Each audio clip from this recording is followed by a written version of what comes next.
कहानी की शुरुआत होती है एक पुरानी बिल्डिंग को दिखाते हुए, जहां इंडोनेशिया के कुछ सबसे बेरहम और खतरनाक अपराधी रहा करते थे। हम तामा रियादी नाम के क्राइम लॉर्ड को देखते हैं, जो अपने किराएदारों को बुरी तरह टॉर्चर कर रहा था, क्योंकि उन्होंने उसके धंधे में दखल देने की कोशिश की थी और कई महीनों से कमरे का किराया भी नहीं चुकाया था। कोई और ऐसा ना करे, इसलिए उन्हें सबक सिखाना जरूरी है, ये सोचकर तामा उन सबको एक एक करके मार डालता है। पर जब आखिरी वाले को मारने की बारी आई तो उसकी गोलियां खत्म हो गईं। डर के मारे उस आदमी के हाथ पैर कांप रहे थे, पर तामा उसे कहता, इतना क्यों घबरा रहा है, शुक्र मना तू अभी जिंदा है। इसके तुरंत बाद उसने एक ड्रॉअर खोला जिसमें कुछ और बुलेट्स और एक हथौड़ा रखा हुआ था। पर तामा गोलियां न उठाकर उसे मारने के लिए उस हथौड़े को चुनता है और फिर उसे उसी हथौड़े से पीट पीट कर बेरहमी से मार डालता है। इसके बाद हम सैम को देखते हैं, जो खुद को एक बेहद खतरनाक मिशन के लिए तैयार कर रहा था। वो एक बूढ़े आदमी से मिलता है और उनसे वादा करता है कि मैं उसे वापस ले आऊंगा, और बस इतना कहकर वो चला गया। उसे एक स्पेशल टास्क फोर्स में शामिल किया गया था, जिनका मिशन था तामा रियादी की बिल्डिंग में घुसकर उसे अरेस्ट करना। हालांकि ये इतना आसान नहीं था। उनका कैप्टन ईतो उन्हें बताता है कि ये इंसान अंडरवर्ल्ड की बहुत बड़ी हस्ती बन चुका है। सुपारी लेने वाले, गैंगस्टर्स, ड्रग डीलर्स सब उसे अपना भगवान मानते हैं। पिछले 10 सालों में एक भी पुलिस वाला उनकी बिल्डिंग में नहीं घुस पाया है। अब तक ये नहीं पता चला कि उसके सर पर किसका हाथ है। वो हर क्रिमिनल को अपनी बिल्डिंग में ऐसे पनाह दे रहा है जैसे कोई मकान मालिक अपने घर को किराए पर चढ़ा रहा हो। पर आज हम इस गंदगी को साफ कर देंगे। इसके बाद सब एक एक कर ट्रक से नीचे उतरते हैं। ईतो लेफ्टिनेंट फ्रेड से पूछता है, सर हमारी बैकअप टीम कहाँ है? उन्हें अब तक पहुंच जाना चाहिए था। उनके बिना हम अंदर तो चले जाएंगे, पर बाहर आना मुश्किल होगा। पर फ्रेड उसे झूठ बोलता है कि वो किसी भी वक्त आते ही होंगे। फिलहाल उनके पास 20 ऑफिसर्स की टीम थी, जिसमें से 10 पीछे से और 10 लोग आगे से उनकी बिल्डिंग में घुसते हैं। अंदर घुसते ही उन्होंने एक लड़के को देखा जो आराम से बैठकर टीवी देख रहा था। एक ऑफिसर दबे पांव उसके पीछे से आया और उसे मार डाला। फिर उसकी लाश को ठिकाने लगाने के बाद वो आगे बढ़ जाते हैं। रास्ते में उन्हें एक आदमी मिलता है जो अपनी बीमार पत्नी के लिए दवाइयां ले जा रहा था। एक ऑफिसर उसे पकड़ लेता है और उसे मारने ही वाला था कि तभी सैम उसे रोक लेता है। उसने कहा, शक्ल से ये उनमें से नहीं लगता है, इसे छोड़ देते हैं। पर ही तो जानता था कि उनकी एक गलती से ऊपर रह रहे गैंगस्टर चौकन्ने हो सकते थे, इसलिए वो उस आदमी को अंदर नहीं जाने देते। इसके बाद वो बेहद सावधानी से अंदर दाखिल होते हैं। उन्होंने पहली मंजिल के कमरे का दरवाजा तोड़ा, जो देख के गैंगस्टर भागने की कोशिश करता है, पर वो ऐसा कर पाता उससे पहले ही वो लोग उसे धर दबोचते हैं। कुछ ऑफिसर्स पहले फ्लोर पर ही रुकते हैं और बाकी के ऊपर जाते हैं। दूसरी मंजिल पर उन्हें एक नशेड़ी मिला जो पता नहीं कितने महीनों से खुद को यहाँ बंद किए हुए था। अरेस्ट करते वक्त उसने डर के मारे वहीं अपनी चड्डी खराब कर ली, जो देख एक ऑफिसर उल्टी कर देता है। इसके बाद वो तीसरे फ्लोर पर जाते हैं, जहाँ एक और क्रिमिनल नींद में घोड़े बेचकर सो रहा था। उन्होंने उसे भी पकड़ लिया और उसे हथकड़ी पहनाकर 2 गार्ड्स को उस पर नजर रखने को कहा। इसी तरह वो चौथे फ्लोर पर जाते हैं, फिर 5वें और फिर 6ठे। लेकिन हर मंजिल के साथ खतरा बढ़ते ही जा रहा था, क्योंकि ऊपर के फ्लोर्स में इंडोनेशिया के सबसे बेरहम और खतरनाक क्रिमिनल्स रहते थे। वहाँ इतना सन्नाटा था कि उन्हें बस अपने कदमों की आवाजें सुनाई दे रही थीं, मानो ये सन्नाटा उन्हें आने वाले तूफान की चेतावनी दे रहा हो। इसी बीच उन्होंने किसी के फ्लश करने की आवाज सुनी। एक लड़का टॉयलेट से बाहर निकलता है और वो अपने कच्छे का नाड़ा बांध ही रहा था कि तभी उसने पुलिस को देखा, जो उस पर बंदूक ताने खड़ी थी। ईतो जानता था कि थामा इन बच्चों को खबरी की तरह इस्तेमाल करता है। अगर ये भागा तो उनमें से कोई जिंदा नहीं लौटेगा। ईतो बोला, हिलना मत, कोई चालाकी नहीं। उसने अपने लोगों को भी इशारा किया कि वो अपनी बंदूकें थोड़ी नीचे कर लें, ताकि बच्चा डरकर भागने की कोशिश ना करे। हालांकि होता इसका उल्टा है। वो बच्चा दौड़कर दरवाजा बंद कर देता है, पर तभी फ्रेड ने गोली चलाई, जो उस लोहे के दरवाजे को चीरते हुए सीधे उसकी गर्दन में जा लगी और वो मर गया। ईतो बोला, आपने उस बच्चे को क्यों मारा? पर उसने कहा, और मैं क्या करता। हालांकि उसे मारने का कोई फायदा नहीं हुआ, क्योंकि उसने गोली लगने से पहले अपने दोस्त को पुलिस के बारे में बता दिया था। वो दूसरा लड़का भागकर सबको अलर्ट करने की कोशिश करता है, जिसके बाद सब उसे रोकने के लिए उसके पीछे दौड़े। पर इससे पहले वो उसे पकड़ पाते उसने सेफ्टी अलार्म प्रेस कर दिया, जिससे सबसे ऊपर बैठे थामा को पता चल गया कि उसके इलाके में बिन बुलाए मेहमान आए हैं। उसने अपने आदमी से कहा, बिल्डिंग का सारा कम्युनिकेशन काट दो और मेन गेट पर ताला लगा दो, कोई यहाँ से जिंदा नहीं जाना चाहिए। इसके बाद उसने अपने कुछ लोगों को फोन लगाया और उन्हें तैयारी करने को कहा। हम 2 शार्प शूटर्स को देखते हैं, जो दूसरी बिल्डिंग में छुपकर तामा की बिल्डिंग की निगरानी करते थे। उन्होंने अपनी बंदूकें निकाली और बाहर तैनात गार्ड्स को एक एक कर मौत के घाट उतारने लगे। एक ऑफिसर देखने के लिए कि क्या हो रहा है खिड़की से बाहर झांकता है, पर उनका निशाना इतना तेज था कि उन्होंने उसे भी गोली मार दी। दूसरा गार्ड मदद के लिए उसके पास गया, पर उस क्रिमिनल ने उसके ध्यान भटकने का फायदा उठाया और अपने लचीले हाथों को अपने पीछे से घुमाते हुए खुद को छुड़ा लिया। फिर उसने बड़ी चालाकी से टेबल के नीचे से एक धारदार हथियार निकाला और उस गार्ड को मार दिया। उधर हम 2 और ऑफिसर्स को देखते हैं, जो ट्रक में बैठे मिशन के पूरा होने का इंतजार कर रहे थे। पर तभी एक गोली शीशे को चीरते हुए उसकी गर्दन में जा घुसी और उसकी मौके पर ही मौत हो गई। दूसरा गार्ड कुछ समझ पाता उससे पहले ही हाथ में AK-47 लिए कुछ गैंगस्टर उसके सामने आए और उसे भी उस दूसरे गार्ड समेत गोलियों से छल्ली कर दिया। वो ट्रक को बुरी तरह डैमेज कर देते हैं और मेन गेट पर ताला मार देते हैं ताकि कोई बाहर ना जा सके। इसी बीच हम उस फर्स्ट फ्लोर वाले क्रिमिनल को देखते हैं जो खून में लथपथ दौड़ते हुए ऊपर आता है। उसने कहा, ऑफिसर मेरी मदद करो, पर ये उसके मगरमच्छ के आंसू थे। उसके हाथ में बंदूक थी जिससे वो उसे गोली मार देता है। पास लगे माइक से उसने तामा को इन्फॉर्म किया कि 5th फ्लोर क्लियर है, वो सब 6th फ्लोर पर हैं। तामा एक बटन दबाकर 6ठे फ्लोर की लाइट्स बंद कर देता है। वो आदमी जो उन्हें नीचे मिला था उसका रूम वही था, इसलिए वो दौड़कर अंदर चला गया और दरवाजा बंद कर दिया। ईतो नीचे वाले गार्ड से कांटेक्ट करने की कोशिश करता है, पर उसे सामने से कोई जवाब नहीं आता क्योंकि सब मर चुके थे। वो सोच ही रहे थे कि आगे बढ़ा जाए या यहीं से उल्टे पांव भागा जाए कि तभी तामा अनाउंसमेंट करता है कि हमारे घर में कुछ बिन बुलाए मेहमान आए हैं। यहाँ शांति बनी रहे इसीलिए जरूरी है कि हम उनकी अच्छे से खातिरदारी करें। और एक और बात, जो कोई भी उन्हें मारेगा उसे फिर कभी किराया नहीं भरना पड़ेगा। अनाउंसमेंट खत्म होते ही सब अपने अपने हथियार बाहर निकालते हैं और नीचे आने लगते हैं। ईतो समझ चुका था कि वह बुरे फंसे हैं। उसने फ्रेड को जल्दी से बैकअप बुलाने को कहा, पर यहाँ फ्रेड उसे एक चौंका देने वाला खुलासा करता है। पता चला कि बैकअप जैसी कोई टीम नहीं थी। असल में ये एक अवैध और अनऑथराइज्ड रेड थी जिसके लिए उसने किसी से परमिशन नहीं ली थी। फ्रेड बताता है कि ऊपर के सारे अधिकारी करप्ट हैं। अगर उन्हें इस मिशन के बारे में पता चलता तो हम कभी यहाँ तक नहीं पहुँच पाते। इन लोगों ने हमें फर्स्ट फ्लोर पर ही मार दिया होता। ये सुनकर ईतो को बहुत गुस्सा आता है क्योंकि अब यह मिशन किसी सुसाइड मिशन से कम नहीं था। उधर अंधेरे में कुछ ऑफिसर से गेट को खोलने की कोशिश कर रहे थे, पर उन्हें यह अंदाजा भी नहीं था कि ठीक उनके ऊपर थामा के गुंडे हथियार लेकर खड़े हैं। अगर वे जानते कि पुलिस कहाँ है तो कब का गोली चला चुके होते। पर एक पुलिस वाले ने जैसे ही दरवाजे का लॉक तोड़ने के लिए गोली चलाई, उससे निकली चिंगारी से होने वाली तेज रोशनी से उन्हें उनकी पोजीशन का पता चल गया। बस फिर क्या था, ऊपर छुपे गुंडों ने उन पर अंधाधुंध फायरिंग शुरू कर दी। उन्होंने उन पर इतनी गोलियां बरसाई कि पूरा कॉरिडोर लाशों से भर गया। ये लोग इतने खतरनाक थे कि मरते मरते भी एक आध को मारकर ही जाते हैं। पुलिस ने भी अपने बचाव में जवाबी गोलीबारी की, पर उन्हें जल्दी समझ आ गया कि यहाँ से भागने में ही भलाई है। उधर हम थामा के राइट हैंड एंडी को देखते हैं जो बोला, अब ये क्या नया तमाशा है, उन पर हमला करने के ऑर्डर्स किसने दिए। वो मैड डॉग से बहस करने लगता है क्योंकि उसे डर था कि कहीं ये लोग अपने साथ बैकअप न लेकर आए हों। अगर ऐसा हुआ तो ये लोग उनके सारे किराएदारों को मार देंगे। पर थामा उसे कहता है, एक बार इनकी शक्लें देखो, साफ पता चल रहा है कि इनके पास कोई बैकअप नहीं है। तुम चिंता मत करो, हमें कोई तकलीफ नहीं होगी। तकलीफ होगी तो सिर्फ उन्हें, क्योंकि वो नहीं जानते कि उन्होंने किस सांप के बिल में हाथ डाला है। एंडी ने जब गौर से देखा तो उसे उन ऑफिसर्स के बीच कोई ऐसा दिखाई दिया जिसे वो जानता था, पर वो थामा को उसकी कानों कान खबर नहीं लगने देता। वहीं दूसरी ओर ईतो अपने लोगों को बचाने की पूरी कोशिश करता है। सभी जल्दी से कमरे में घुस गए, लेकिन जल्दबाजी में उनमें से एक ऑफिसर खिड़की के बहुत पास चला गया जिसे थामा के स्नाइपर्स गोली मार देते हैं। दरवाजे पर गुंडे थे और खिड़की से बाहर वो जा नहीं सकते थे। इससे पहले और भी लोग वहां आते, उन्हें जल्द से जल्द वहां से निकलने का कोई दूसरा रास्ता ढूंढना था। सैम दीवारों और फर्श पर लात मारकर रास्ता खोजने की कोशिश करता है और कमजोर हिस्सा पाते ही उसने कुल्हाड़ी से फर्श को काटना शुरू कर दिया। जल्द ही वो नीचे जाने का रास्ता बना देता है, पर वहाँ भी कई लोग थे जिन्होंने एक साथ उन पर हमला कर दिया। सैम सबको शूट कर देता है और बाकी ऑफिसर्स ने भी एक एक कर सबको ठिकाने लगा दिया। इसी बीच ऊपर का दरवाजा तोड़ कई लोग अंदर घुस जाते हैं, पर एक ऑफिसर ने हिम्मत जुटाई और उनमें से कुछ को उठाकर सीधे खिड़की से नीचे फेंक दिया। उन्होंने दरवाजे पर गोलियां चलाई जिससे बाहर खड़े कई हमलावर मारे गए। इसी बीच एक आदमी ने सैम की तरह फर्श को तोड़कर नीचे जाने के लिए रास्ता बनाने की सोची, पर गैंगस्टर्स उनकी चाल समझ चुके थे। इस बार वो नीचे से फायरिंग करते हैं जिससे उनकी चलाई गोलियां लकड़ी को चीरते हुए उसे लग जाती हैं। बाहर निकलने का कोई और रास्ता न पाकर सैम एक चालू गैस सिलेंडर को बाहर निकालता है और उसे एक फ्रिज में डालकर उसे घसीटते हुए दरवाजे से भिड़ा देता है। इसके बाद उन्होंने सिलेंडर का मुंह दरवाजे की ओर कर दिया और उन्होंने जैसे ही बाहर से फायरिंग की, एक जोरदार धमाका हुआ जिसमें उन सब की मौत हो जाती है। सीसीटीवी पर ये सब देख थामा कुछ सेकंड्स के लिए हैरान रह जाता है। उसने पूछा, ये क्या था, हमारा कितना नुकसान हुआ है। एंडी उसे बताता है कि 2 कमरों की हालत बहुत खराब है और दीवारें उनके खून से रंगी हैं जो हमें किराया दिया करते थे। थामा बोला, अपने आदमियों को लेकर उनके कमरे में जाओ, खून के धब्बे मिटाओ और दीवार साफ करो। उसके ऑर्डर पर कुछ लोग नीचे जाते हैं और उन लोगों को मार डालते हैं जो लड़ने के लायक नहीं बचे थे।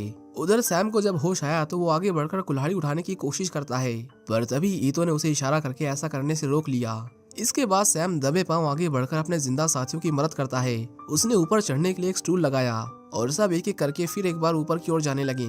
उधर वो गुंडे मवाली उन्हें ढूंढते हुए उस रूम तक पहुंच गए थे, पर खुशकिस्मती से ऐन मौके पर वो सब वहां से निकलने में कामयाब रहे। इसी बीच हम एंडी और मैड डॉग को देखते हैं जो उन्हें ठिकाने लगाने के लिए नीचे आ रहे थे। एंडी बोला तुम लोग सीढ़ियों से जाओ, मैं लिफ्ट से आता हूँ। पर मैड डॉग उसे अकेले नहीं जाने देता और मदद के लिए उसके साथ अपने 2 लोगों को भेजता है। उधर वो गुंडे कमरे का कोना कोना छान मारते हैं पर उन्हें कोई नहीं मिलता। उनकी नजरें हर जगह गईं, बस सही जगह नहीं, क्योंकि कुछ ही दूरी पर ईतो फ्रेड के साथ एक दीवार के पीछे छुपा बैठा था। उनमें से एक दीवार पर ब्लेड मारता हुआ उनकी ओर बढ़ता है। आवाज तेज होती देख ईतो चाकू निकालता है और हमले के लिए तैयारी था कि तभी पीछे से उसे किसी ने आवाज दी और वो तुरंत वहीं से वापस मुड़ गया। इसी बीच सैम अपने घायल साथी को लेकर उस आदमी के पास जाता है जिससे वो नीचे मिले थे, पर उसका साथी उसे उसके पास ले जाने से मना करता है क्योंकि वो जानता था कि वो उनकी मदद नहीं करेगा। पर फिर भी सैम उसके पास जाता है क्योंकि वही उनकी आखिरी उम्मीद थी। वो आगे बढ़ ही रहते कि तभी एक आदमी उन पर हमला कर देता है। उससे निपटते ही एक और आदमी उन पर टूट पड़ा। उससे पीछा छूटा तो फिर एक और फिर एक और इस तरह देखते ही देखते पूरा कॉरिडोर उसे मारने आए लोगों की लाशों से भर जाता है। इसी बीच उसका साथी भी एक को चाकू से गोद गोद कर मार डालता है। सैम अकेले उन सबसे फाइट करता है, पर उस बिल्डिंग में इतने लोग थे कि उनसे लड़ना उसके अकेले की बस की बात नहीं थी। वो अपने साथी को लेकर आगे बढ़ने लगता है, पर तभी हम एक आदमी को देखते हैं जो कांपते हुए हाथों से गन लोड कर रहा था, क्योंकि उसने भी आज से पहले ऐसा फाइटर नहीं देखा था जो एक साथ इतनों से लड़ा हो। उसने हमला किया पर सैम बच जाता है और फिर सैम उसकी गर्दन पर गोली मार देता है। तभी उसने और लोगों के कदमों की आवाज सुनी जो उसी की ओर आ रहे थे। सैम जल्दी से दरवाजा खटखटाता है और कहता है कि तुम्हें हमारी मदद करनी होगी, पर उस आदमी की बीवी उसे दरवाजा खोलने से मना करती है क्योंकि इससे उनकी जान को भी खतरा हो सकता था। सैम बोला वो लोग नजदीक आ रहे हैं, तुम्हारे हाथ जोड़ता हूँ, प्लीज दरवाजा खोल दो। वो आदमी काफी सोचता है पर आखिर में उसने दरवाजा खोल दिया। जब तक वो गुंडे कॉरिडोर में पहुंचे वो गायब हो चुके थे, पर वो जानते थे कि इस बिल्डिंग का सबसे शरीफ आदमी यही है, इसलिए वो बिना देर किए उसके कमरे की ओर जाते हैं। उधर वो आदमी जल्दी से उन दोनों को अपने फ्लैट में बने एक सीक्रेट कंपार्टमेंट में छुपा देता है। उसने चैन की सांस ली ही थी कि तभी वो लोग दरवाजा तोड़कर अंदर आ गए। उनमें से एक बोला तूने यहाँ किसी को छुपाया तो नहीं? वो बोलता है नहीं, यहाँ सिर्फ मैं और मेरी बीमार बीवी रहती है। पर उसे लगा कि वो झूठ बोल रहा है, जिसके बाद वो अपने लोगों को फ्लैट का चप्पा चप्पा छानने को कहता है। वो गुंडे तलाशी लेने के बहाने उसके घर में तोड़फोड़ करते हैं और इसी बीच उस आदमी की नजर दीवार पर पड़ी जो उसे थोड़ी सी अजीब लग रही थी। उसने बिना सोचे उसमें तलवार घुसा दी और पाया कि दीवार तो खोखली थी। इसके बाद वो फिर से अंदर तलवार मारता है, जो देख सैम और उसके साथी के डर के मारे पसीने छूटने लगते हैं क्योंकि वो धीरे धीरे उन्हीं की ओर बढ़ रहा था। वो जल्दी से पीछे हटने लगते हैं, पर उसके आखिरी वार में तलवार सैम के गालों को चीरते हुए आर पार चली गई। सैम को बहुत दर्द हो रहा था, पर बावजूद इसके उसके मुंह से चीख तक नहीं निकली। इससे पहले वो अगला वार करता, उस आदमी ने समय रहते उनका ध्यान भटका दिया और इसी मौके का फायदा उठाकर सैम उस ब्लेड को अपने चेहरे से दूर करता है और उसे ऐसे पकड़ता है कि उसे बाहर निकालते वक्त उस पर लगा खून साफ हो जाए। कुछ न मिलने पर वो लोग वहाँ से चले जाते हैं, पर उनका ज्यादा देर यहाँ रुकना ठीक नहीं था। सैम के दोस्त को गोली लगी हुई थी जिस वजह से वो चल नहीं सकता था। उसे इन्फेक्शन से बचाने के लिए सैम एक चम्मच को गर्म करके अंदर फंसी बुलेट को बाहर निकालता है। उधर हम एंडी को देखते हैं जो अपने लोगों के साथ लिफ्ट में था। उसे चाकू निकालता देख उनमें से एक बोला ये क्या कर रहे हो, पर वो कुछ समझ पाते उससे पहले ही एंडी उन्हें मौत के घाट उतार देता है। उसके ऐसा करने के पीछे एक बहुत बड़ी वजह थी, वरना वो कभी अपने ही लोगों को धोखा नहीं देता। सैम देखता है कि थामा के लोग उनके ट्रक को ले जा रहे थे और तो और उन्होंने सबकी लाशों को इकट्ठा कर उसमें आग लगा दी ताकि किसी को कोई सबूत ना मिले।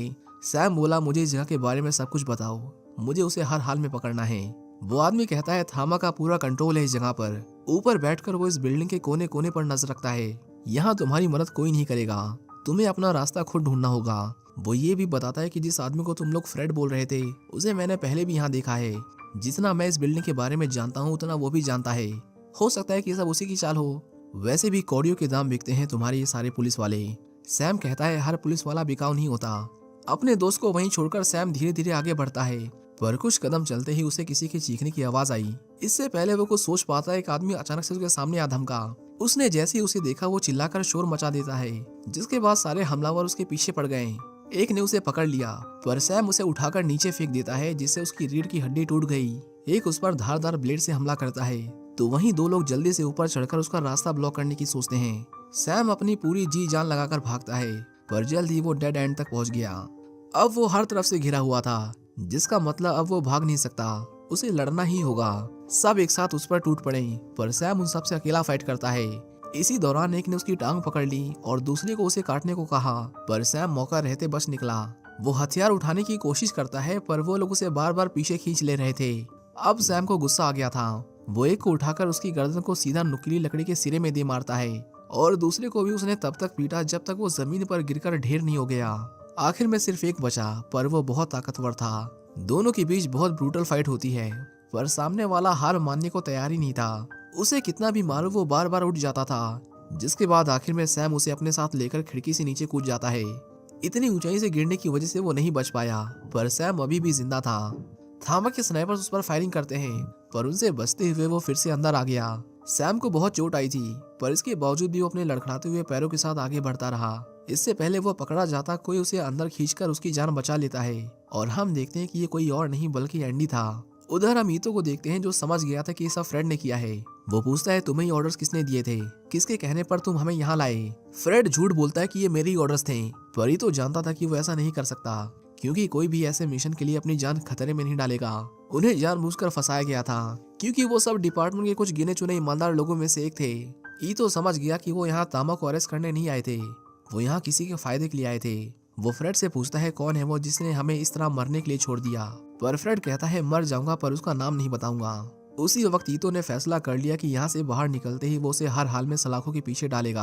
अब तक वो सिर्फ यहाँ से भागने के बारे में सोच रहा था, पर ऐन मौके पर उसने अपना प्लान बदल दिया। वो बोला, अब हम ऊपर जा रहे हैं, जो करने आए थे उसे पूरा करेंगे, और उसके बाद ही यहाँ से बाहर निकलेंगे। जैसे ही उसने गेट खोला, अचानक मैड डॉग उस पर हमला कर देता है। दोनों ने अपने अपने हथियार निकाले, पर तभी वहाँ और लोग आ जाते हैं, जो देख फ्रेड वहाँ से भाग गया। ईतो अपने साथी को उसका पीछा करने को कहता है, और अब मैड डॉग और वो अकेला था। मैड डॉग चाहता तो बस एक ही गोली में उसका खेल खत्म कर सकता था, पर उसने ऐसा नहीं किया। वो उसे चाकू नीचे रखने को कहता है, और फिर उसे कमरे में ले जाकर दरवाजा लॉक कर देता है। इसके बाद उसने अपनी बंदूक नीचे की और उसकी गोलियां निकालने लगा। वो बोला, मुझे हथियार बिल्कुल पसंद नहीं, इनसे लड़ने में मजा नहीं आता, ट्रिगर दबाओ और खेल खत्म। पर मैं लड़ने का शौकीन हूँ, एक ऐसी लड़ाई जिसमें हाथों का इस्तेमाल हो, तभी तो खेल का मजा है, और ऐसा ही खेल मैं तेरे साथ खेलूंगा। बस इतना कहते ही मैड डॉग उस पर टूट पड़ा। उसने ईतो पर लगातार लात घूंसे बरसाए, जिनके लिए ईतो बिल्कुल भी तैयार नहीं था। ईतो लड़ने की कोशिश करता है, पर उसने उसे दीवार में दता दता के मारा। उसकी ताकत के सामने वो कमजोर पड़ रहा था, हालांकि फिर भी उसने हार नहीं मानी और लड़ता रहा। ईतो ने उसे उठाकर पटक दिया और उसका गला दबाने की कोशिश की, पर मैड डॉग उसकी खोपड़ी पर एक जोर की लात मारता है, जिससे वो पूरा हिल गया। होश संभालते ही ईतो एक बार फिर उसका दम घोटने की कोशिश करता है, पर तभी मैड डॉग ने उसका मुंह दबोच लिया, जिससे उसकी पकड़ ढीली पड़ गई। दोनों एक बार फिर हैंड टू हैंड कॉम्बैट करते हैं, पर आखिर में मैड डॉग उसे एक जोरदार किक मारता है, जिससे वो बुरी तरह घायल हो गया। इतनी चोटों के बावजूद वो दोबारा से उठता है, पर मैड डॉग ने उसे फिर से जमीन पर पटक दिया। अब ईतो में जरा भी जान नहीं बची थी। मैड डॉग ने उसकी गर्दन पकड़ी और उसे कसकर जकड़ने लगा। ईतो ने उसे रोकने की अपनी पूरी कोशिश की, पर अब उसमें और जान बाकी नहीं रह गई थी। आखिर में मैड डॉग ने एक झटके से उसकी गर्दन तोड़ दी और उसे मार डाला। इसी बीच एंडी सैम से पूछता है, तू यहाँ क्या कर रहा है? जानता नहीं है कितनी खतरनाक जगह है।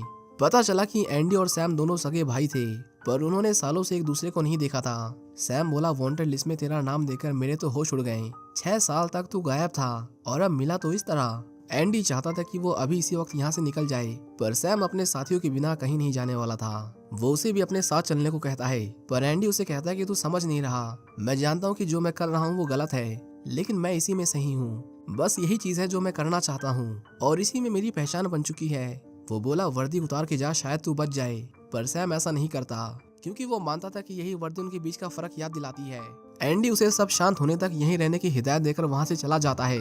पर जब वो लिफ्ट का इंतजार कर रहा था, तभी वहाँ मैड डॉग आता है, जो अपने साथ ईतो की लाश लेकर भी आया था। एंडी बोला, तूने गलत आदमी को मारा है, इसे बॉस को देकर क्या करेगा, ये मर चुका है।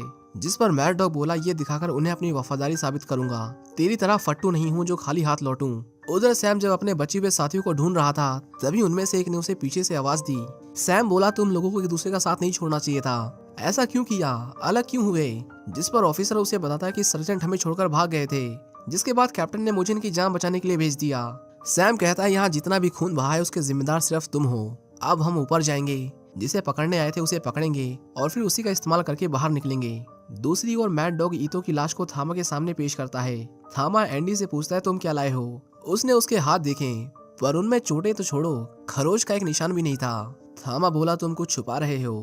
एंडी बात घुमाने के लिए झूठ बोलता है कि नीचे 2 ऑफिसर्स और हैं, पर थामा बोला, तुझे लगता है 2 हैं, मुझे लगता है 3 हैं। वो बोला, इतनी बड़ी बिल्डिंग है, 2 की बजाय 3 भी हो सकते हैं। पर बस इतना कहते ही मैड डॉग उस पर हमला कर देता है। थामा ने उसके हाथ में चाकू भोंक दिया और उसे रिकॉर्डिंग दिखाते हुए कहा कि तूने उस पुलिस वाले की मदद की, ये देखने के बाद मेरे हलक से निवाला नहीं उतरा। तुम इतने साल से मेरे साथ हो, इसके बावजूद ये गलती कैसे हो गई? खैर, मुझे कोई दिलचस्पी नहीं है जानने में कि उस कमीने के साथ तेरा रिश्ता क्या है, पर सोचो कितना मजा आएगा जब उसे तेरे सामने मारूंगा। इसी बीच एक आदमी सैम पर फायरिंग करता है, पर सैम ने उसे ठिकाने लगा दिया। 13वीं मंजिल पर कुछ लोग ड्रग्स बना रहे थे। तभी सैम गेट तोड़कर अंदर घुसा और उन सबको एक एक कर मारने लगा। फ्रेड भी एक को पीट पीट कर मार डालता है, पर वहाँ उनकी उम्मीद से ज्यादा लोग थे जो एक साथ उन पर टूट पड़ते हैं। सैम अकेला कईयों को एक साथ संभालता है, पर वो खत्म होने का नाम ही नहीं ले रहे थे। एक मरता तो दूसरा आ जाता। उनके पास गन नहीं थी, इसलिए जो हाथ लगा उन्होंने उसे ही अपना हथियार बना लिया। उनमें से एक बहुत स्ट्रॉन्ग था। सैम को उसे मारने में बहुत मुश्किल होती है, पर वो आखिर तक डटा रहा और उसे भी मार डाला। वो दौड़कर ऊपर की ओर जा ही रहे थे कि तभी सैम ने कमरे से किसी की चीखने की आवाजें सुनी। सैम बिना देर किए अंदर आया और पाया कि मैड डॉग उसके भाई को बांधकर बुरी तरह टॉर्चर कर रहा था। मैड डॉग उसे देखकर बिल्कुल भी घबराता नहीं, उल्टा वो बड़े इत्मीनान से एंडी की बेड़ियां ढीली करता है और उसे उसके हाथ खोलने को कहता है, क्योंकि वो देखना चाहता था कि दोनों में कितना दम है। एंडी किसी तरह अपने पैरों पर खड़ा होता है और मैड डॉग जैसे उनके बीच आया, दोनों भाई मिलकर उस पर लात घूंसों की बारिश कर देते हैं। एक रुका तो दूसरा हमला करता है और अगर दूसरा रुका तो पहला, पर इसके बावजूद भी उसे हरा पाना इतना आसान नहीं था। उधर हम फ्रेड को देखते हैं जो 15वें माले तक पहुंच चुका था। गोलियों की आवाज सुनते ही थामा वहां से भागने की कोशिश करता है। वो गन उठाने के लिए ड्रॉअर की ओर बढ़ा ही था कि तभी फ्रेड ने उसे रोक लिया। वो उसे हाथ ऊपर करके सरेंडर करने को कहता है, पर थामा कहता है, लेकिन ऑफिसर मेरा जुर्म क्या है? सब कंट्रोल में आते ही फ्रेड अपना असली रंग दिखाता है और अपने ही ऑफिसर को गोली मार देता है। उस बेचारे ने उसकी 2 बार जान बचाई थी, पर उसे मारने का उसके चेहरे पर रद्दी भर पछतावा नहीं था, क्योंकि वो इस बिल्डिंग से अकेला जिंदा निकलकर मेडल कमाना चाहता था। इसी बीच हम उन दोनों को देखते हैं जो अभी तक मैड डॉग से फाइट कर रहे थे। सैम ने उसे मारने की बहुत कोशिश की और एंडी भी उस पर कई जानलेवा वार करता है, पर मैड डॉग ने उसके सर पर अपना घुटना दे मारा, जिससे वो वहीं ढेर हो गया। सैम उसे बचाने की कोशिश करता है, पर मैड डॉग उसे भी बुरी तरह पीटता है। वो अकेला उन दोनों पर भारी पड़ रहा था। मैड डॉग सैम को एक डेडली किक मारने ही वाला था कि तभी एंडी ने उसकी टांग पकड़ ली और उसे उठाकर पटक दिया, पर इसके बाद भी मैड डॉग उसे बहुत मारता है। एंडी ने उसकी गर्दन दबोच ली और उसका गला घोट ही रहा था कि तभी मैड डॉग उसके सर पर अपनी कोहनी मारकर खुद को छुड़ा लेता है। एंडी उसे दीवार में दता दता के मारता है। दोनों मिलकर एक साथ उस पर कई जानलेवा वार करते हैं, पर मैड डॉग उनके हर वार को बड़े आराम से सह जाता है। इसके बाद मैड डॉग सैम को उठाकर कंक्रीट स्लैब पर पटक देता है। फिर उसने उसकी गर्दन पकड़ी और उसे चोक करने लगा। मैड डॉग उसकी गर्दन तोड़ने ही वाला था कि तभी एंडी उसके पीछे पड़े ट्यूबलाइट के टुकड़े को उठाता है और उसे उसकी गर्दन में घुसा देता है। सैम ने उसे बचाने की कोशिश की, पर वो भी आटे में घुन की तरह पीसा जाता है। हालांकि जल्द उसका शरीर कमजोर पड़ गया, जिसके बाद दोनों उस पर भारी पड़ने लगते हैं। आखिर में सैम उसकी कमर तोड़ देता है और फिर उसने उसी कांच के टुकड़े से उसकी गर्दन को चीरकर उसे मार डाला। बाहर निकलते उन्हें फ्रेड दिखा जो थामा के सहारे उस बिल्डिंग से भागने की कोशिश कर रहा था। उसने सैम पर गोली चलाई और उसे रास्ते से हटने को कहा। वो बोला, इसे कानून के हवाले करते ही मेरी तरक्की हो जाएगी, पर थामा जानता था कि ऐसा कुछ नहीं होने वाला। वो बोला, तुझे क्या लगता है, तू यहाँ आया और किसी को इसका पता नहीं चला होगा? तेरा सीनियर मुझे तेरे यहाँ आने से पहले ही तेरी खबर दे चुका था। तुम्हें क्या लगा मुझे गिरफ्तार करके मेडल लोगे? ऐसा कभी नहीं होगा। वो तुम्हें कभी ऊपर नहीं जाने देंगे। वो तुम्हारी पीठ में छुरा भोंकेंगे। चाहे जो भी कर लो, मरना तो तय है। पर फ्रेड बोला, लेकिन अकेले नहीं। और बस इतना कहकर उसने उसे गोली मार दी। उसने यहाँ तक आने के लिए बहुत गलत काम किए थे। अगर वो यहाँ से जिंदा लौट भी जाता, तब भी उसे अपनी पूरी जिंदगी सलाखों के पीछे काटनी पड़ती। वो सुसाइड करने की कोशिश करता है, लेकिन किस्मत ने यहाँ भी उसका साथ नहीं दिया। उसे मनचाही मौत भी नसीब नहीं होती, क्योंकि बंदूक में गोली नहीं थी। सैम उसे अरेस्ट कर लेता है और एंडी उसे उन सारे पुलिस वालों के खिलाफ सबूत देता है जो पैसों के लिए उनके साथ काम करते थे। वो बोला, थामा रियादी हमेशा से जानते थे कि एक दिन उन्हें टक्कर देने वाला जरूर आएगा, पर वो तुम होगे मैंने कभी सोचा नहीं था। तुमने सही कहा था कि डिपार्टमेंट में हर कोई बिकाऊ नहीं होता। ये वर्दी तुझ पर अच्छी लगती है। वो बोला, मैंने अपनी मुजरिमों की दुनिया से तुम्हें बचाया, क्या तुम मुझे अपनी दुनिया से बचा सकते हो? पर सैम कहता है कि वो लोग यहाँ आएंगे और इस जगह को मिट्टी में मिला देंगे। अच्छा होगा तब तक तुम यहाँ से निकल जाओ। वो शरीफ आदमी अपने कमरे की खिड़की से उन्हें बाहर जाते हुए देखता है। वो खुश था कि सैम जिंदा है। और इसी के साथ ये मूवी यहीं खत्म हो जाती है। उम्मीद करता हूँ कि आपको ये कहानी पसंद आई होगी। Thank you for watching, see you in the next one.